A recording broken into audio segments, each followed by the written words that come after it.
Jair Bolsonaro só chegou a ter a popularidade que tem por causa de dois motivos principais. Primeiro, por falar a verdade, e segundo, por demonstrar indignação ao defender essas verdades.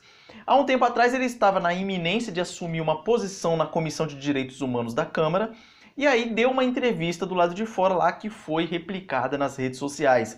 Se você nunca assistiu essa, que eu acho bem difícil, tá o link na descrição. E aí, muito por ajuda dos próprios esquerdistas que viam a possibilidade do Bolsonaro integrar a Comissão de Direitos Humanos como um absurdo dos absurdos, eles mesmos ajudaram a replicar esse vídeo. E aí ele se popularizou, porque a população brasileira percebeu que o que o Bolsonaro falava coincidia com os anseios da própria população brasileira, que é, na sua maioria, formada por conservadores. E a população brasileira, que já vivia num total entorpecimento causado pela nossa grande mídia e a nossa mudança cultural promovida pelas redes de televisão, rádio, jornais, revistas e tudo mais, eles começaram a perceber as obviedades que o Bolsonaro falava e começou a raciocinar e falou assim, mas peraí, o que esse cara tá falando, ele tem razão, pô.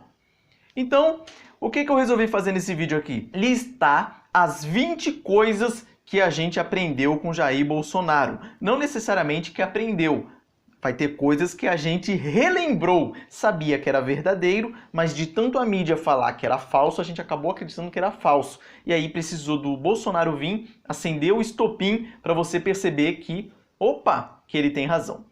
Então, para começar, aprendemos com ele o seguinte, que bandido se combate com violência e não com flores. Que cadeia é o local para o criminoso pagar pelos seus pecados e não para ele ser ressocializado. Que bandido não é vítima da sociedade. Ele escolheu o caminho do crime. Que ONGs de direitos humanos não estão preocupados com os humanos direitos, e sim com os vagabundos. Que quanto mais o Estado se intromete nas relações de trabalho, mais animosidade você cria entre patrão e empregado. Que o coronel Carlos Alberto Brilhante Ustra foi um herói brasileiro, enquanto Dilma, Dirceu e etc. e toda a corja eram terroristas e criminosos. Que o regime militar brasileiro foi apoiado por Roberto Marinho, um dos donos da Rede Globo de televisão. Que gays, mulheres, negros, nordestinos, sulistas e etc. são todos iguais perante a lei. Que os movimentos gaysistas não estão nem aí para os gays como indivíduos,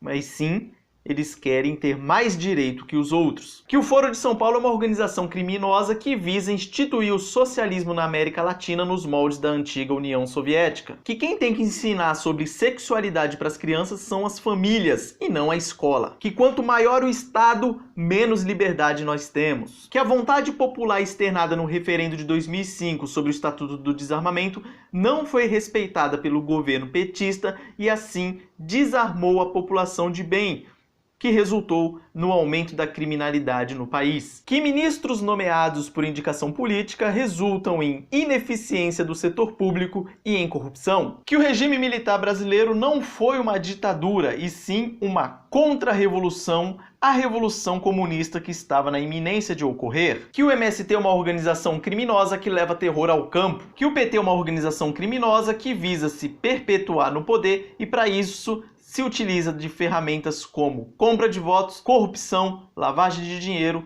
e integração com organizações criminosas do Brasil e do exterior, a exemplo das Farc, a ditadura cubana e afins. Que as cotas raciais só aumentam a discriminação e fomenta a luta de classes entre eles e nós. Que quanto mais direitos trabalhistas garantidos pelo Estado, menos emprego nós teremos. Que quem gera emprego e riquezas para o país são os empresários e não o Estado. E com isso nós terminamos as 20 coisas que aprendemos com Bolsonaro e só por aí já é o bastante para ele ter o meu voto em outubro. Forte abraço.